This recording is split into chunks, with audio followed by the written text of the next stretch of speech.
like to turn in your Bibles to John chapter 2. John chapter 2.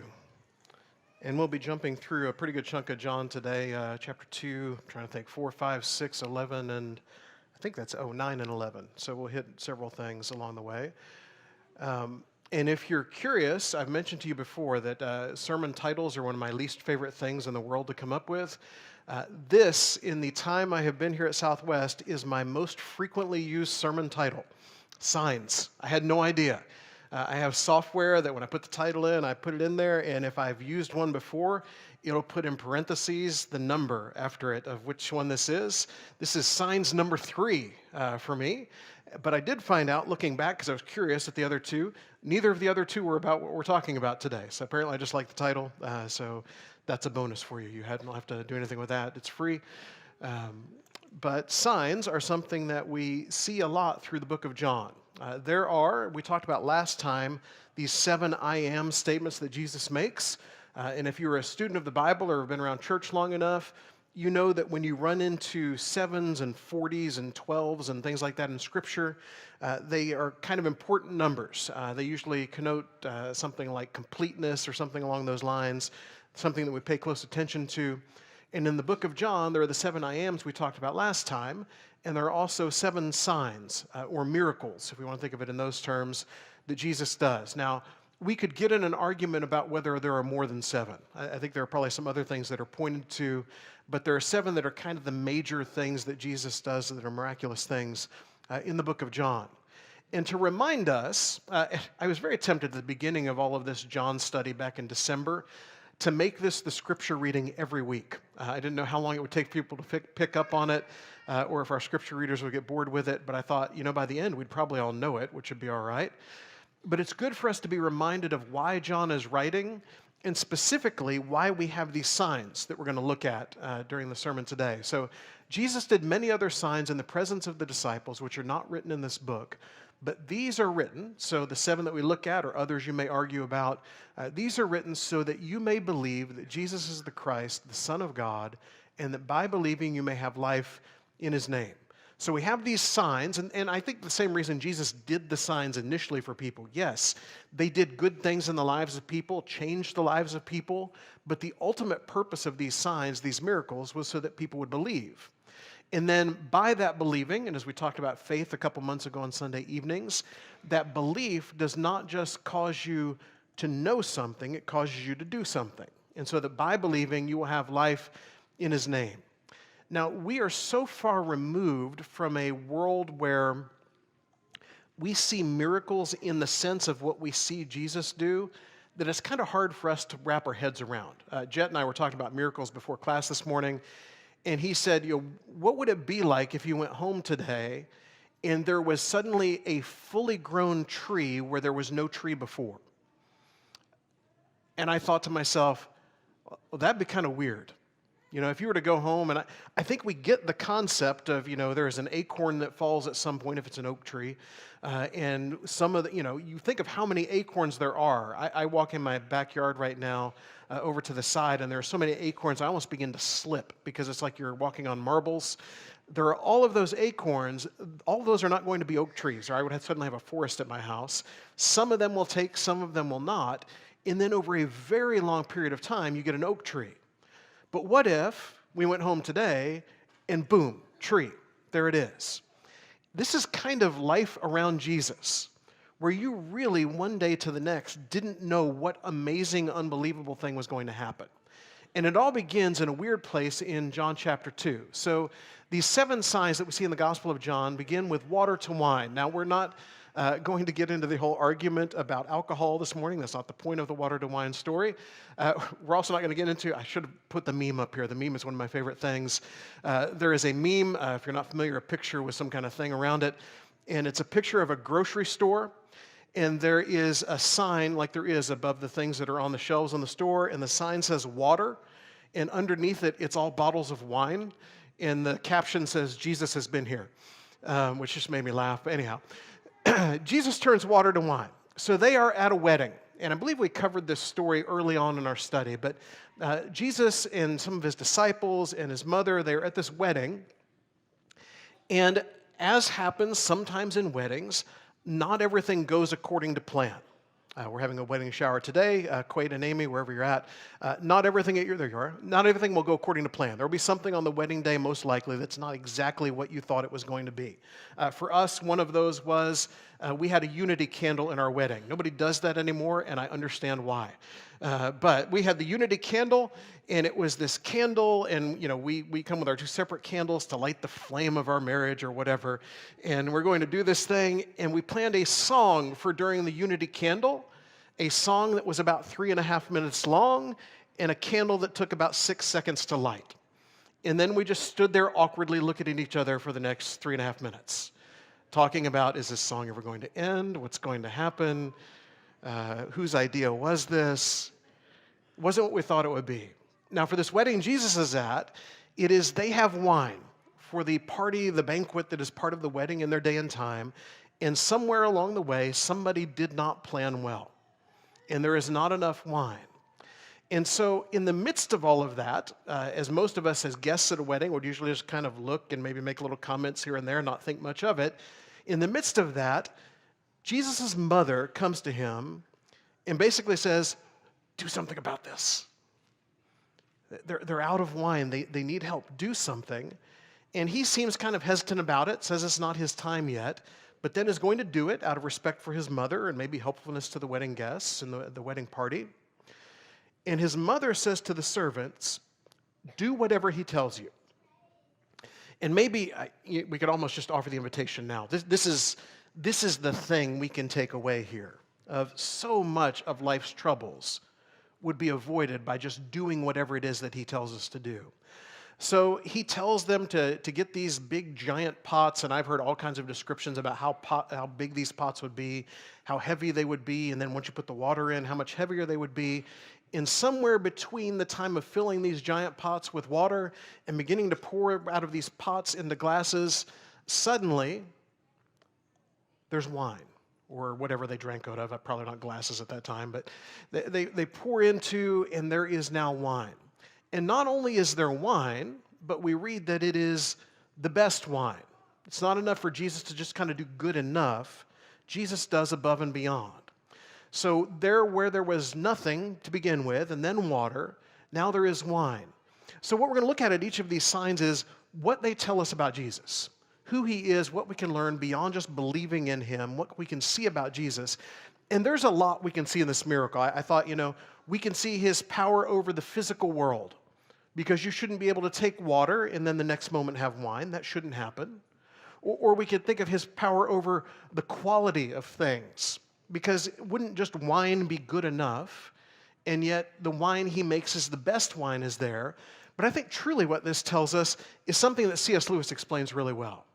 C.S. Lewis says, God now incarnate short-circuits the process, making wine in a moment. So Lewis, in this book, and Jet mentioned to me the book was called Miracles, Lewis within this book explains that God has always been making wine.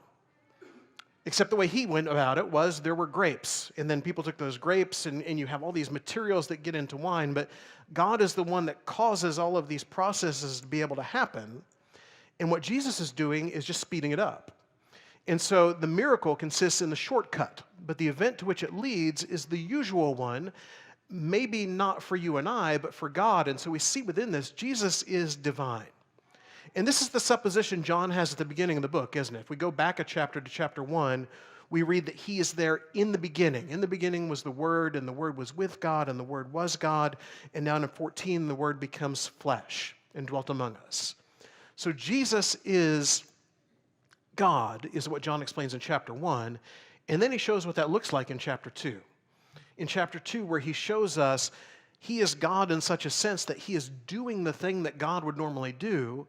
He has just sped up the process a little bit. The next sign that we find is the healing of an official's son over in John chapter 4.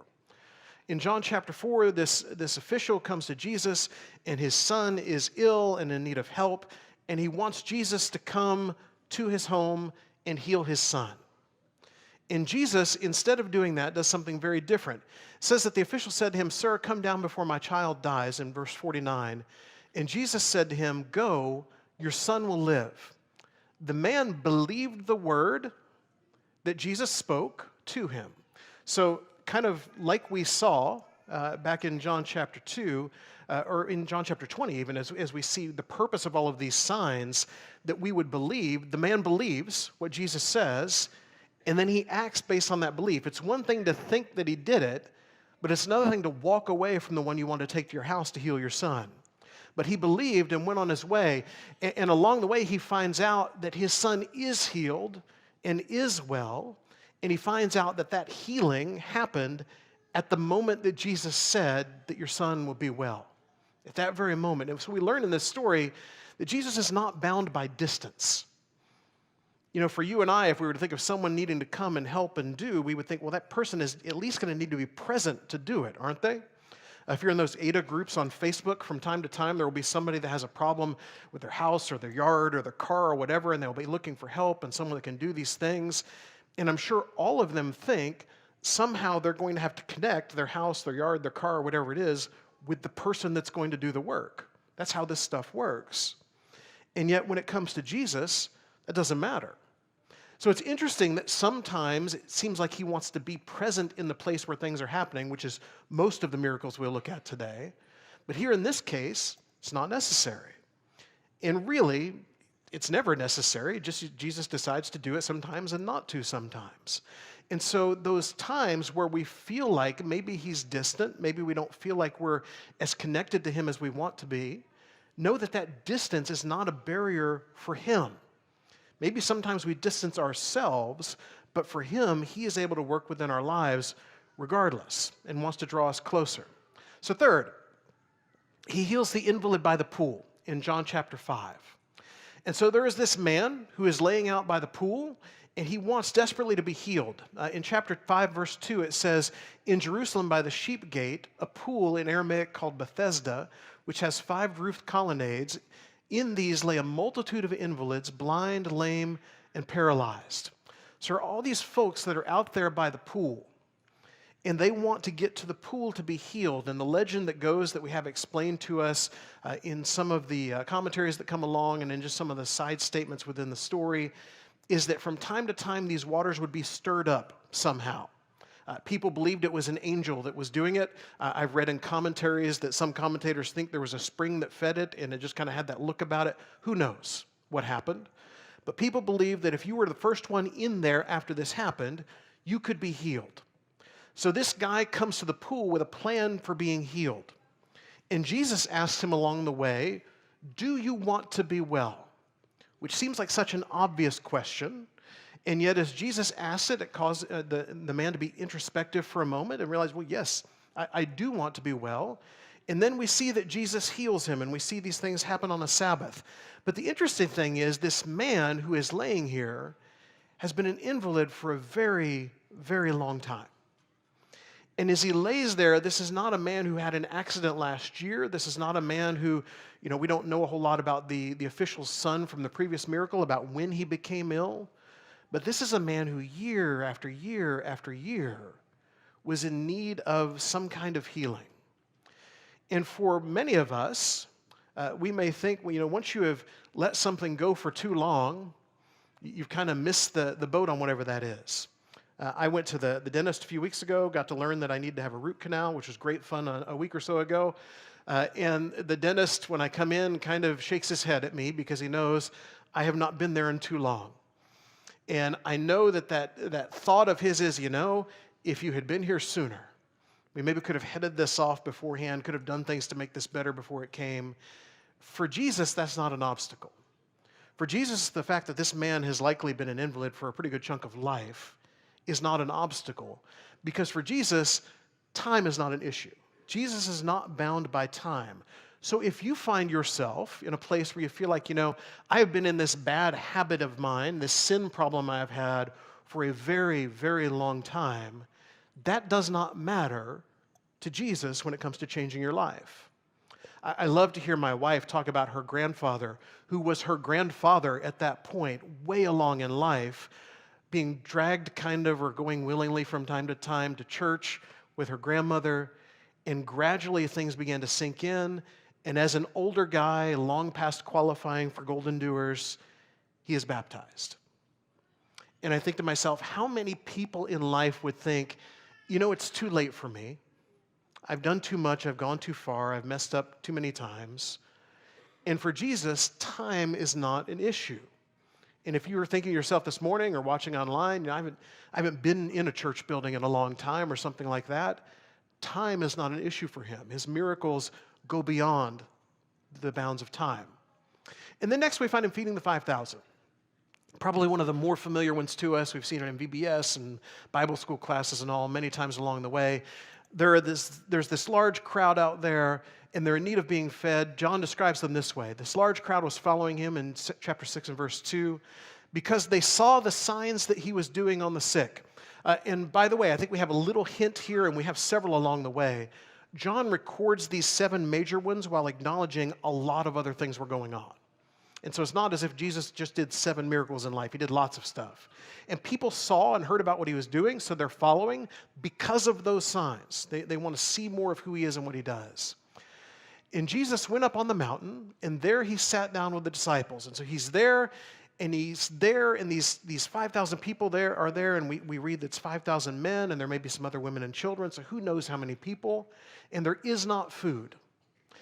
And really, when it comes down to it, and you think about this miracle, could you miss a meal one day?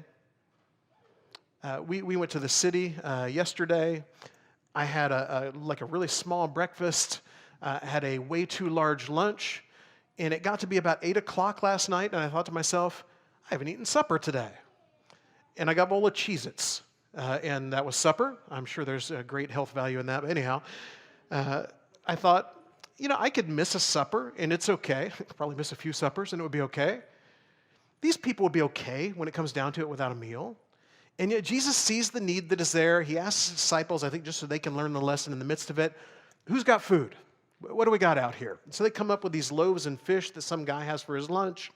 And Jesus takes it, and he gives thanks, and he breaks it, and they gather it all around and take it to people, and they end up with all these leftovers. And so Jesus is one who, even though there's not really necessarily a need for it, is one who wants to provide. And he doesn't just provide, he provides abundantly. He keeps giving food to these people, and there is leftover at the end. He did more than it was necessary. If we have to use our storm shelter again tomorrow because of the forecast, who knows? If you were to come down into our storm shelter, there are some bottles of water and some granola bars. Just in case we get trapped down there for a little while or something happens or we just need a snack or whatever it may be. There is not abundance there. It's enough to get by. It's not all that exciting. For Jesus, it's not just, let's make sure no one faints. Let's make sure everyone's okay for the day. It's abundance. And I believe that's still the way he operates within our lives. He is one who does things above and beyond. And so we can live life, as he talks about in John 10 that we looked at last time, life abundantly. Then next, in John chapter 6, the following verses, right after this miracle has happened, the disciples are going out on a boat, and there are only 6 verses here, so we'll read through it real quickly. It says, when evening came, his disciples went down to the sea, got into a boat, and started across the sea to Capernaum. It was now dark, and Jesus had not yet come to them. And the sea became rough because a strong wind was blowing. When they had rowed out 3 or 4 miles, and I can't even imagine rowing out, but they're rowing out 3 or 4 miles. They saw Jesus walking on the sea and coming near the boat, and they were frightened. And who wouldn't be? We crossed over the bridge coming out of the city because there was construction. We crossed over the little bridge where all the rowing stuff goes on there to downtown Oklahoma City. There apparently was a big event because everyone was out there in those long boats rowing along. And I thought, what if someone just walked out there to one of them? Wouldn't their reaction be basically the same thing? Everybody grab your oars and let's hit whoever this is. They're frightened as this man comes walking out to them. But he said to them, it is I, do not be afraid. And then they were glad to take him into the boat. And just an aside, we could argue this is the thing Jesus is doing in this miracle, but I think something for us to remember about what Jesus does for us, what God does for us, is to take fear and turn it all the way around into gladness. In a moment, they are fearful, and as fearful as any one of us would be about anything, and how quickly, after realizing who it is, and knowing his voice and hearing his voice, does that fear become gladness. Now, when you are fearful, He doesn't have to walk across water to a boat to you to do the same thing. He can take the fear within your life, and he could turn it into gladness. And then immediately the boat was at land, which, by the way, as we talk about the 7 signs, this could very well be another one, because they're on the boat, and then suddenly they're at land. And how does that work exactly? I don't know, but it seems kind of miraculous to me. Immediately the boat was at land to which they were going. So what is Jesus doing here? He is not bound by the laws of nature. And maybe that's a little piece of what he's doing in the first one as well, or maybe we could argue in a lot of these. But everything about nature says you cannot walk on water. And yet even the psalmist, somewhere in the 70s within the Psalms, makes a comment there about God coming to them on the waters and them being fearful and seeing him walk without leaving footprints on the water. And who can do that? The one who back in Genesis 1 spoke those waters into existence in the first place. He has power over nature in every way we can imagine, and he shows it again and again in these miracles. Sixth, the man born blind. We spent a whole Sunday on this one, so we won't spend a lot of time here today. But to remind you, the disciples are walking along with Jesus, and here is this man born blind by the side of the road, and they have a discussion about how did this guy end up here in this plight? Did he sin? And this was kind of a common thought in their day and time. If someone had a disability of some kind like this, that it must be someone's to blame. So he sinned, or the way the disciples asked, did he sin? Did his parents sin? Who did this so that he would be born blind? And Jesus said, neither. It's not because of anything that anyone did. In chapter 9 and verse 4, he says, we must work the works of him who sent me while it is day. The night is coming when no one can work. As long as I am in the world, I am the light of the world. And as we talked about a little bit last time, what Jesus does, he is the light of the world. He explains it to us clearly in John chapter 9, so we don't have to try to figure out what is he telling us about him. He, in a world that is darkness, stands in contrast to all of that.